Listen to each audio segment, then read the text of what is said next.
Hi guys, thank you so much for joining me once again out on these explore videos where I get into creepy locations that are known as hotspots for very strange reports and weird things happening. Whatever you're doing in the world, wherever you are in the world, thank you for taking time out of your busy schedule to sit here and be with me in the present. I really do appreciate it. Now, people are going to question things I talk about, the places I go, and the subjects that we cover. But if you have an open mind, if you believe there is more to this existence than we can prove or understand, then you're in the right place. Without further ado, guys, please do get back, relax, and enjoy.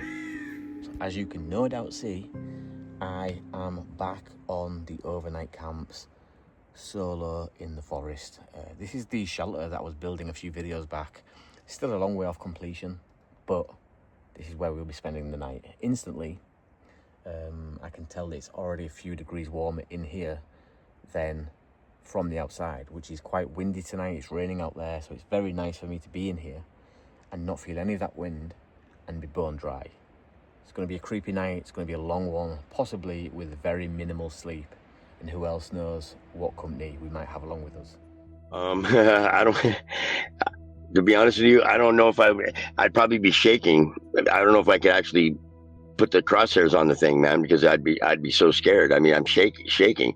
You know what I mean? Because to see the thing is one thing, to talk about it, it's one thing to, to imagine it. But when you're standing in front of something that you thought was only in make believe in movies, it's surreal. I mean, I can't even explain it. You don't even. So many thoughts run through your head, but I believe, and I can understand why a lot of pictures don't get taken of these things or any Bigfoot or whatever, is because when usually it's a surprise thing when it happens. You're not. I certainly wasn't expecting that at all. You know what I mean? And it just literally put a whole new angle to the game. You know what I mean? Out there that night. You know what I mean? It's like it took my whole interest of fishing away. It's gone. And now I can only concentrate on what was going on out in the bushes. So. There's something to it, it's not just like seeing a bear in the woods or an animal that you normally don't see. I mean, this is an animal that supposedly didn't exist. There's no such thing. So when I started to turn around, there was just this almighty flash, like somebody had taken a picture with a great big flashlight. After that, that's all I remember, it was just darkness.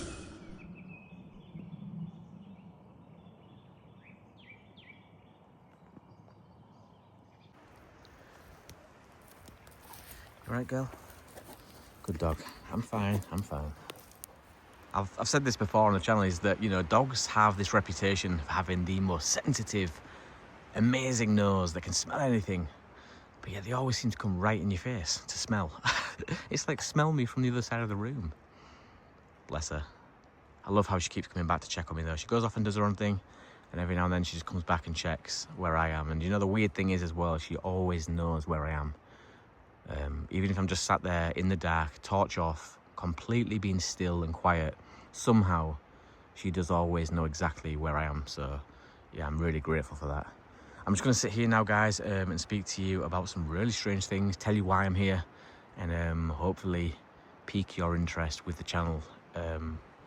And hopefully you'll decide to subscribe, stick around, and this might be a channel that you really enjoy for many years to come. So yeah, I'm just going to turn the camera on now and talk to you guys. Basically where I am right now is what is known as a hotspot here in the UK, but not just here in the UK, there's hotspots all around the world. Hotspots for strange phenomena, thought-provoking topics, things like UFOs, things like extraterrestrials, the paranormal, Bigfoot, and other cryptids like the Dogman. A hotspot is an area of interest or high activity regarding those subjects. A lot of reports come from this area. Everyday people doing everyday things, having life-changing experiences when they least expect it. It's usually dog walkers or people on bikes that really don't have an interest in these subjects. Then one day, doing what they've done many of times before, they see a creature standing on 2 feet, staring at them through the trees. They hear a strange noise, they go investigate, they see a UFO fly through the canopy. Any number of things can happen in an area like this, and they do happen in an area like this.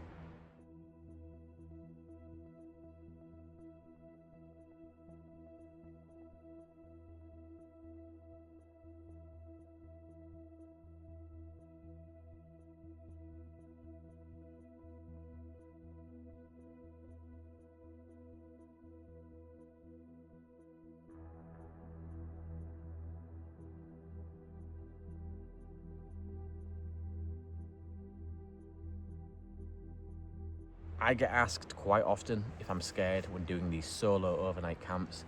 The answer is yes. Like, I think that if you come into these areas and you're on your own and you're not scared to some degree, then you are a psychopath.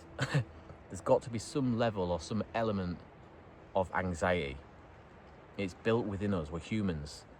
If we didn't have that, we would just wander off into the open plains and we'd be killed because we didn't have no early warning system.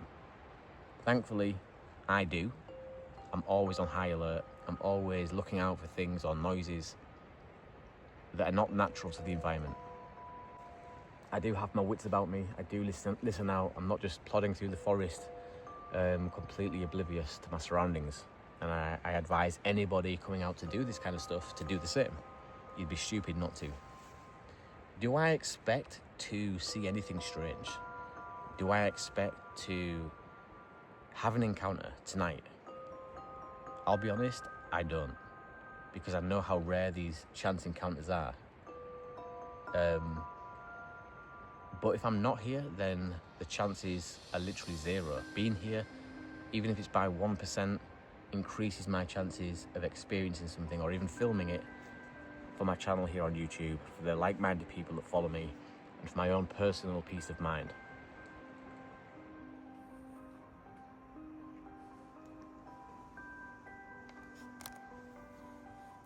So that's the upturned tree. This back part of the shelter here is an upturned tree root. All I've done is just gone for a teepee style shelter by leaning these logs up against it. But it's so nice, like honestly, sitting inside this shelter right now, I can't feel any wind, and it's beautiful because I can hear the wind outside, but I can't feel anything. Everything inside is bone dry. The moss on the bed that I've used, bone dry, which is what I'm sitting on right now, so that's bliss. To know that the shelter has been constructed with care and it's all holding up against the elements. That's all you really need from a shelter, to be honest. Lily's out there somewhere. She's doing her own thing. She never really ventures too far when it's nighttime. During the day, I might lose her for 20 minutes. She'll go off on a little hunt, looking for rabbits, looking for deer, but during the night, she seems to stay really, really close by. So yeah, I don't worry too much about Lil when I'm out overnight camping. She's really good like that. But it feels weird, creepy, because I've not been out in so long. I think the last overnight camp I did must be close to 2 years, nearly, maybe longer. It was something that I used to do regularly on the channel, regularly, I don't know how you say that word, but I used to do it quite frequently, let's just say, on the channel, and you guys really enjoyed those videos. So now that the warmer weather is quickly approaching, I'm going to start throwing more of these in the mix.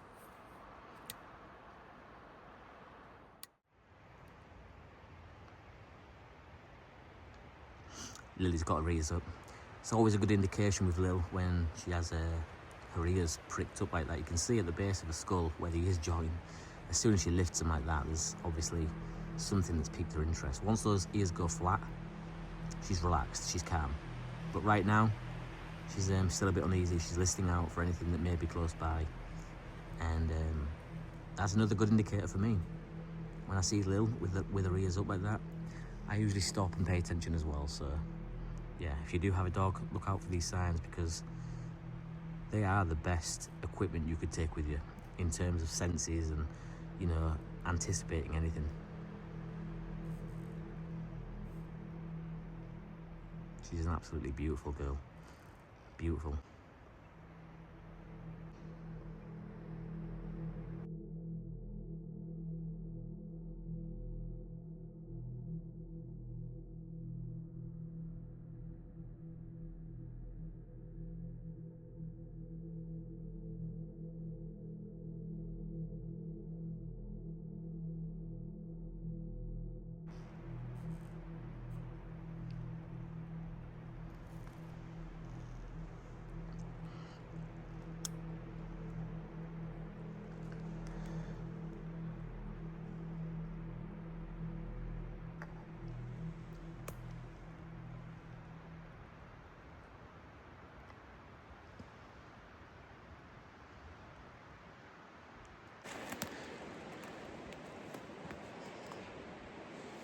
The most difficult part about filming at night is that in order to speak to you guys while on the move, I have to put the torch on my face so you can obviously see me while I'm talking, but in doing that, it blinds me and I can't see what's in front, making this quite dangerous, but I'm only taking baby steps, and I'm feeling the ground briefly before I take more steps, so yeah. I'm just looking through the trees like this. Can you imagine? Just try to imagine, as crazy as it sounds, as far-fetched as it may be, or you believe to be, imagine for a second just seeing a 7 to 8 foot tall bipedal anything, dogman, Bigfoot, Mothman, flatwoods monster, whatever it may be, a 7 to 8 foot tall bipedal creature right now in this forest of any nature would be absolutely terrifying beyond measure. Like, your heart would skip several beats. And it's hard to imagine. It's hard to put yourself in that predicament and imagine what you would do, how you would feel, what your next point of call would be. Would you run? Would you scream? Would you fall to the floor and play dead? It's hard to imagine.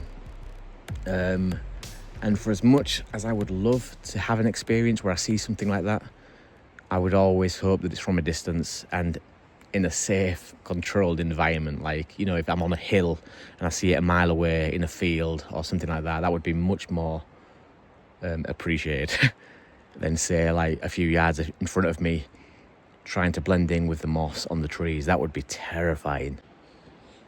I think it's understandable, and you guys will not be too offended by this, but the quality tonight is not going to be great. You know, I've got one torch and my little iPhone on a tripod. So, yeah, I'm doing the best I can, guys, given the circumstances. But it's just nice to be back out. That feeling of being scared is what really gets my adrenaline going. It spikes my interest. And it makes me feel like more of an explorer, more of an adventurer, which is well rooted in me. It's always been something that I've loved to do. Is, you know, if there's an alleyway or some kind of a room that has a don't enter sign, I'm always that guy that wants to push the door open and investigate and see what's in there. It's who I am. You guys, I've got a question for you, and I want you to comment right now before we get to the end of this video, and then I want you to come back at the end of the video and reply on your own comment whether you're still of the same mindset or if you've changed your mind. But I have built-in fears when I'm here in the forest, and no doubt you guys do too. And these are just images. These are things that, you know, I envision in my mind, and it's always that thing where someone with you, or, you know, if you're with friends, will say, don't mention it, I don't want to know, don't tell me what you're thinking about because you're going to scare me. Well, my thing is being dragged backwards by your ankles through the forest. Now, maybe that's come from horror films, maybe that's come from some kind of childhood trauma, you know, scaring your friends or scaring each other while you're out in the woods, who knows. But the idea of being pulled in complete darkness through the forest by your ankles is something, when I get that in my head, that's terrifying. It scares me to death. Children crying or a woman screaming, either one of those two things rank very high up there in terms of my fear factor levels. You ever hear either of those things in the woods, you should be scared. And the next one I would think is red eyes, glowing eyes, just stood there staring at quite a height, like say 7, 8 feet tall, red eyes, just piercing through the trees, looking at you, not moving or even just swaying. You know, we always hear that with the Bigfoot stories, that these creatures sway left and right. That's got to be terrifying, right? There's my 3 things that subconsciously are in my mind, and when I think about them, it's hard to shake, it's hard to regain focus. But yeah, comment below now before the end of the video, start mentioning what comes to mind for you guys, and then maybe you've changed your mind by the end of the video. So comment again on your own comment and let me know if you're still of the same mindset.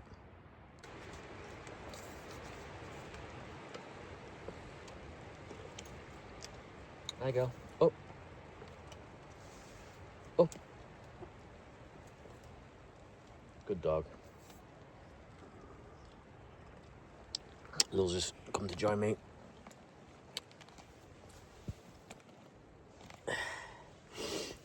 You okay, baby? You been getting wet? Oh, Lil. That looked like a flea. You been getting fleas? Good dog. Do you know what would be really weird? I've just thought of this now. Why am I always thinking of really creepy stuff while I'm out in this situation? Maybe these kind of situations bring on more of those thoughts. But what I've just thought about now was missing time, okay? Imagine you come to the forest like I am now. I get my head down tonight and I wake up thinking it's tomorrow and 2 days have passed. Imagine that. And like you're just confused totally. You get home, you've missed work or, you know, appointments that you've had for the last 2 days. None of it makes sense. All you know is that you was in a hotspot area for strange reports, camping out, and 2 days have gone unbeknown to you. Wonder if that's ever happened, like, to somebody out there. If it has, let me know, guys, because that would be an interesting story.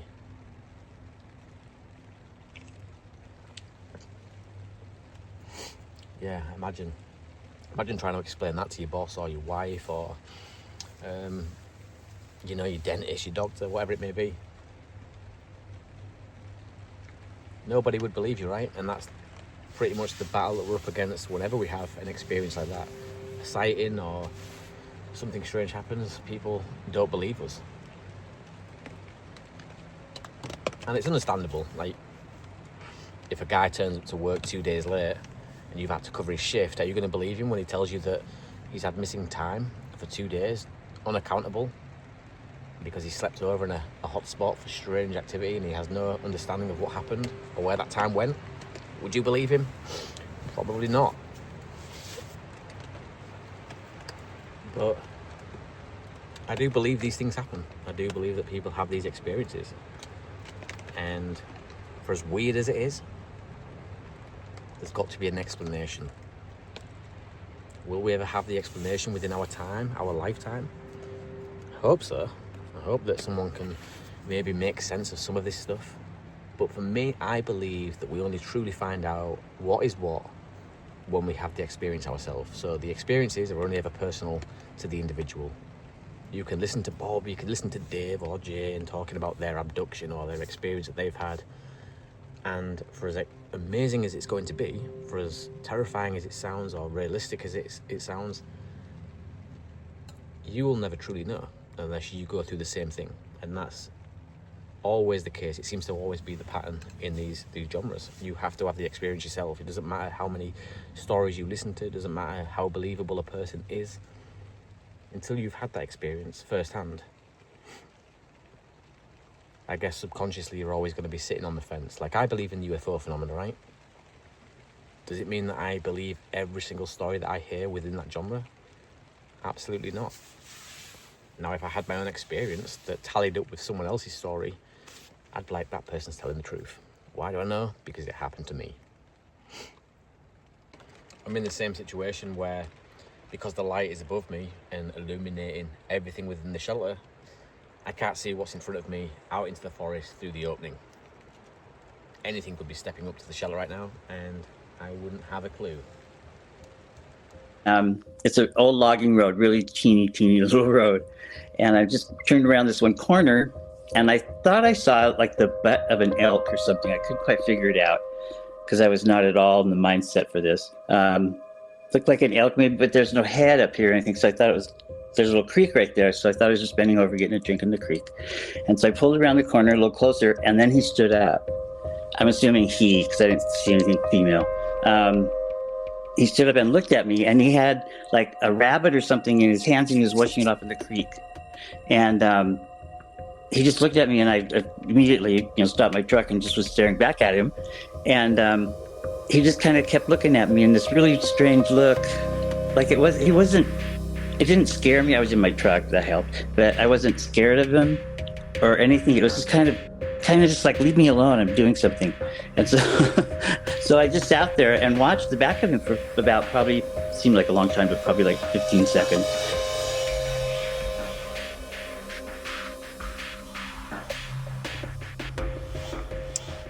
bad little shelter, this. It's beautiful listening to the sound of the rain on the tap. It's still quite mild. I think the temperature definitely within this shelter is a few degrees warmer than outside, which I don't get how that works because it's not fully enclosed just yet. I mean, there are gaps, albeit small ones, but there's still gaps. But just even with what I've got coverage wise now, feels warmer in here than it does outside. So yeah, I'm not complaining. I've switched to the red light now as well. If you guys can see, it's just a bit easier on the eyes. Sometimes that white light can be too powerful, and it just wrecks your eyes, like the night vision especially. Red light is far more comforting and beneficial for my night vision. I don't have to adjust.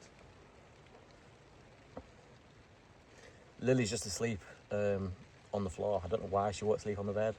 She's a bit of a wildling. She likes to dig her own little hole and then settle down for the night in that. Usually if I'm in the tent, she would be at the footwell. I put my down jacket at the bottom and she likes to curl up on that, but I don't have the tent tonight because we're wild camping in the shelter. So she's happy enough where she is. And I'm happy that she's in here with me, not out there getting wet.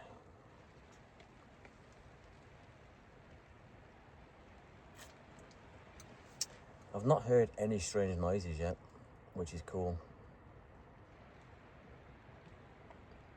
Yeah, I mean the wind is pretty loud. I don't know how well it's picking that up on the camera, but yeah, the wind is pretty loud. I can't wait for this shelter to be finished. We have got summer coming around the corner. In a few weeks, it will get considerably warmer here in the UK, and I kind of want to get this shelter finished so that I can spend many summer's nights out in here. I need to get the fireplace built, like a stone fireplace. I need to level the floor off, secure all the perimeter of the shelter, make sure it's all enclosed, build this bed up, and then it's pretty much done. Maybe just a few decorations to make it a bit more homely. But yeah, it's a nice little pad. I always have this weird feeling, right? So whenever I'm out and I'm in these areas, I used to think this in the army quite a lot as well, like when we was off on exercise or operations and we was up in Scotland going through the hills or wherever we was. And even out of the army, like when I've been wild camping or I've been in the middle of nowhere on my own doing something really stupid, I always think, isn't it so weird that nobody I went to school with knows where I am right now? Like they don't have any idea. Like anyone thinking, oh, I wonder what Ben Walgate's up to. They would never assume that I'm here doing this crazy stuff. I find that weird. I don't even know why I think about that, but yeah, like, you know when you think back of schoolmates and you think, oh, I wonder what that person is doing right now. My beard looks really rough with this red light. I look like a hobo. It's quite cool, actually.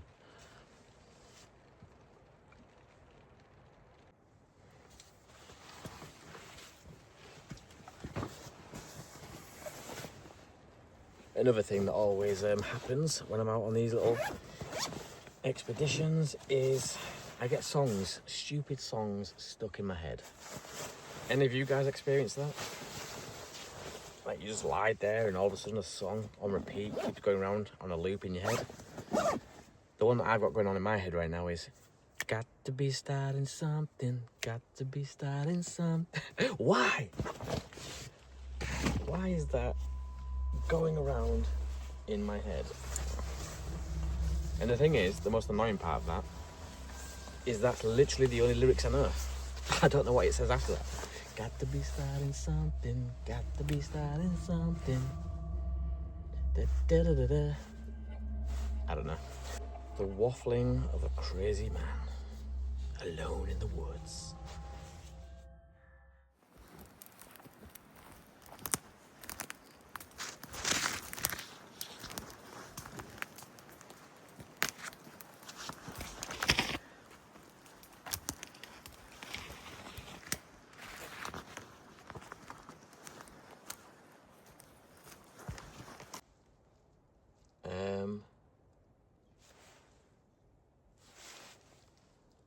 Sorry, it looks like there was a light coming through the shelter. Am I seeing things?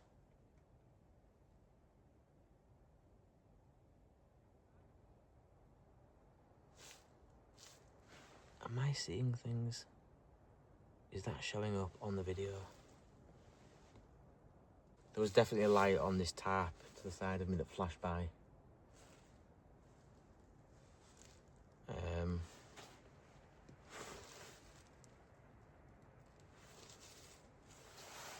Or maybe I am seeing things. Maybe it was just me moving under this light. I don't know.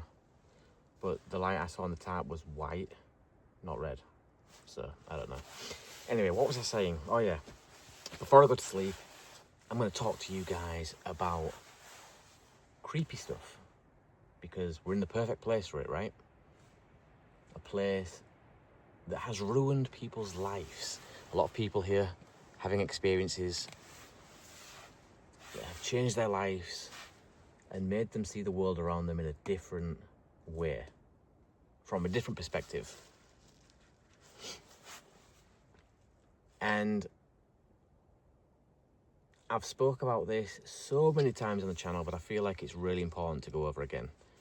Because newbies here, or people that are new to the channel, will think I'm crazy. They'll think, why does this guy in the UK think that a Bigfoot exists?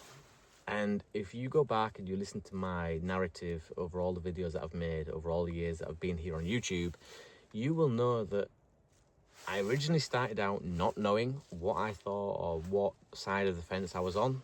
I just knew that weird things were happening to normal, everyday people. And then after all the videos and all the years and getting out there, experiencing certain things, talking to different people, I realised, in my own opinion, nobody else's opinion, in my own opinion, that whatever is here, whatever is being seen, is extraterrestrial. I believe, to some degree, it's extraterrestrial or it's paranormal or supernatural. There is something more than just flesh and blood living here in the UK. Maybe not living, maybe that's too much of a stretch to assume, but definitely frequenting here in the UK. Something is coming back, or something is extremely good at hiding. One of those two things, but whatever it is, it's not some undiscovered creature living off the land, you know, migrating or whatever. This thing that people are seeing is of a weird type nature, and that's what I think. So when you see my thumbnails or my titles and I'm talking about cryptids or Bigfoot or dogmen, it's because I believe that they are extraterrestrial. I believe that they are some advanced being coming from somewhere else, and for whatever reason they're choosing to stop by here at Earth and do whatever it is that they do. Now, there are reasons why I think that. You know, it's not just me plucking a theory from the air and saying I'm going to run with that one. But if you look at cryptids, if you look at the Bigfoot phenomenon, if you look at the dogman phenomenon, if you look at any of those things, and even the paranormal to some degree, they have crossovers that they're almost identical in the UFO and extraterrestrial phenomena as well. They're all interwound, they're all interlinked, and they all play roles between each other. For example, bad smells. How many times in paranormal cases do we hear about bad smells rising from thin air? All of a sudden, I was hit with this wall of smell, then all of a sudden, activity started to happen in the house, and, you know, that's really common in poltergeist cases. It's also really common in UFO abduction cases. It's also really common in Bigfoot cases, a foul stench. Then we can talk about lights. I saw this blinding light, I saw this weird light, I saw this orb light, whatever it may be. A light is a light.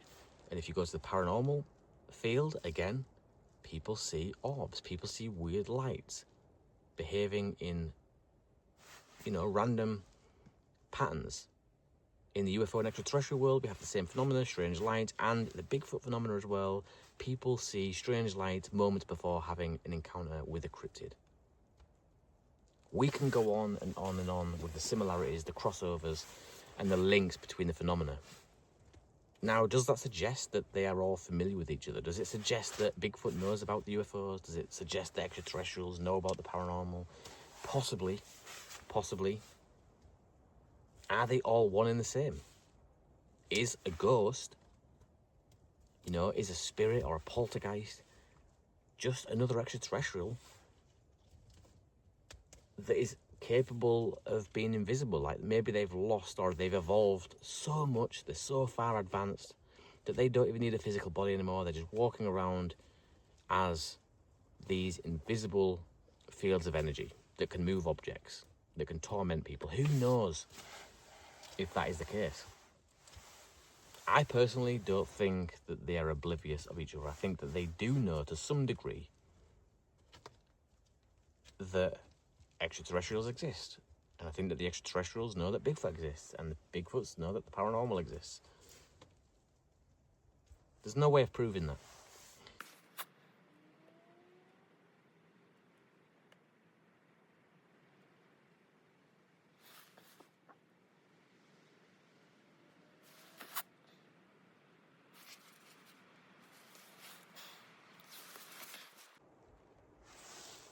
So the time is 4 in the morning. It's like, well, not 4 quite, but in about 5 minutes it's 4 o'clock, so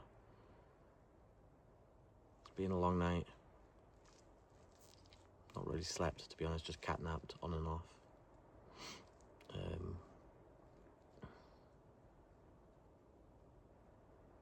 It's been enjoyable though. I've enjoyed it.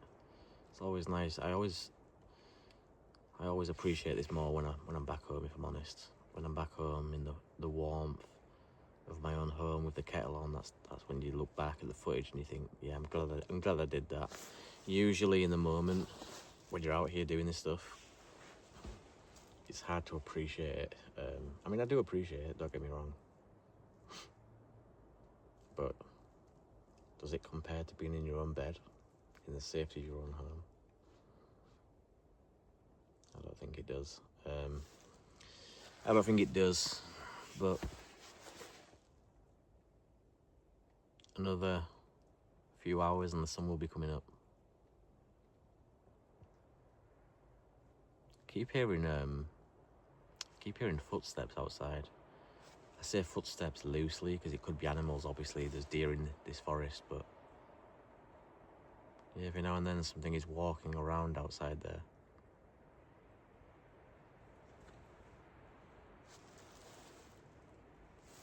Lily's been pretty good. She slept all night, actually. I did try to get her on the bed to sleep, but she preferred to dig a hole at the bottom of the bed and sleep in that. So, I can't force her to do what she doesn't want to do, but she's warm enough and she's really comfortable down there. So I don't want to disturb her too much, but yeah, she's not got up at all through the night for the toilet or anything, so. I heard her snoring at one point as well, which was frustrating, considering that I can't sleep.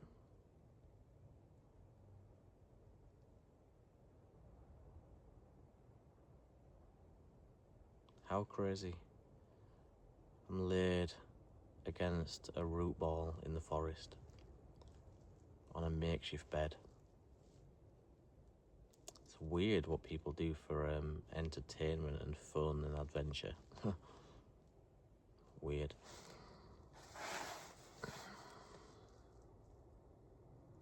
This is nothing new to me though, to be honest. I've done this all my life. I've lost track of how many times I've slept rough or how many times I've slept under the stars. Sometimes with very little anything. Just me. And I don't know why I do that. It's something I've always done. I've spoke about it here on the channel, even as a kid. I had a good upbringing, but I would still sleep rough. I don't know why I slept rough. Through choice as well. Like, I wasn't homeless. It wasn't like I didn't have somewhere to go back to. I would just choose to sleep rough. And even when I was out sleeping rough with my friends and we all thought it was fun and exciting, a lot of those guys would break about 2 o'clock in the morning when it got cold, 3 o'clock. And there was times where I'd just be out walking the streets on my own. Sometimes, okay, granted, not because I enjoyed it, but because I was more worried about you know, turning up at my door at 2 in the morning to tell my mum that I'd lied and I was camping rough, but I still did it. I never went back. And I'm still doing it now. I think it's a natural part of who we are. It's ingrained in us as humans. We've got comfortable over time, absolutely, but I think somewhere deep within us, we want to be sat around a fire. We want to be sat under the stars and making our own food and utensils. It's part of who we are. It's how we got here. Anyway, this is too deep for morning talk. There's nothing really much to report. The filming quality, I do apologise, it's going to be terrible. I know that already. But this is what's to be expected when you're filming at night. I've got some daytime footage coming soon as well to the channel, so you guys won't have to wait too long for that. Obviously the content, the entertainment, production factor or quality of them videos are going to be better because there's more light. But if you guys like these nighttime videos, you like to be out here in the forest with me, watching me suffer in pain, then comment below. Like, comment and subscribe. We like watching Ben suffer. I'm only joking. This bed. It's not too bad with like an airbed on it, but every now and then when you roll off or you get off the side back onto the logs, it's pretty painful.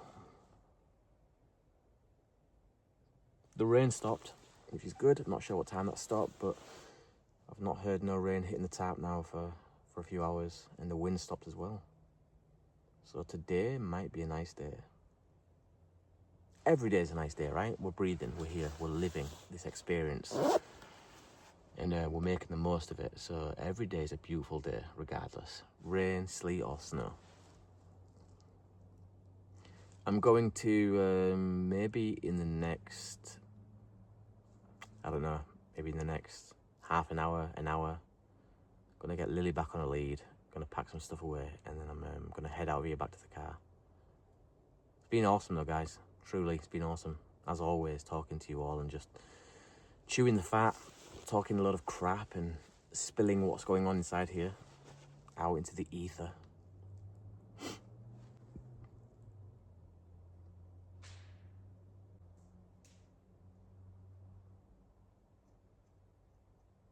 I think there's something walking through the forest right now. I can hear loads of branches snapping.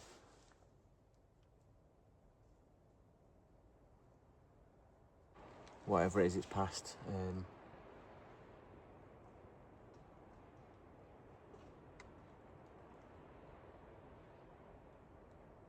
I wonder during the times when I was catnapping, I wonder how many things did walk past, badgers, foxes or whatever.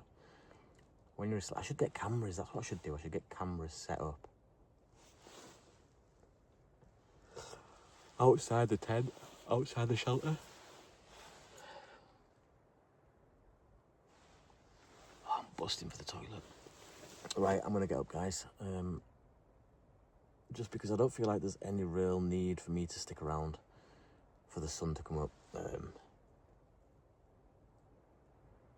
In another like I said, hour or two anyway, it's gonna be daylight or just breaking daylight, so I might as well just make my way through the forest, head back to the car, which is about a mile away from where I am now. Like I said, guys, it's been awesome as always.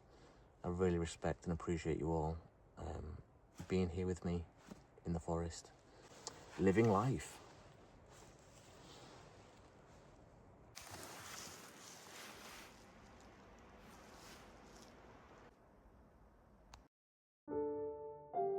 Okay, so something weird has been going on here in the UK lately. And I'm not saying that it's aliens, but I'm also not saying that either. I've been noticing a few strange patterns, and I don't think that I'm the only one. It's one of those things where the more you look into it, the more it starts looking back. And I'm specifically talking about the UFO and extraterrestrial phenomena. I've been keeping notes, watching it unfold, and I'll be digging into this much deeper very, very soon. So if you have seen anything odd or heard whispers about this kind of thing, then please do drop it below in the comments and let's piece this together. one piece at a time. What the hell is that?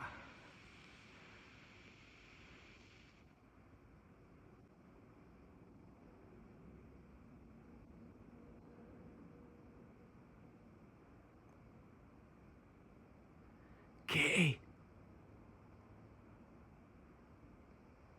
Kitty.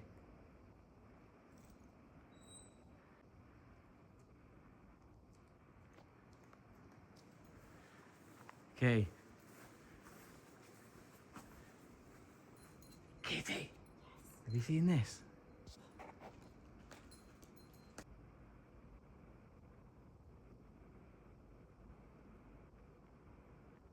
The hell is it? Whoa. That's not going in a straight line now. But it's going way too slow as well. Whoa, whoa, whoa. It's... You wait till you see what it was like when it came over. It was like mega bright and just literally almost at a standstill.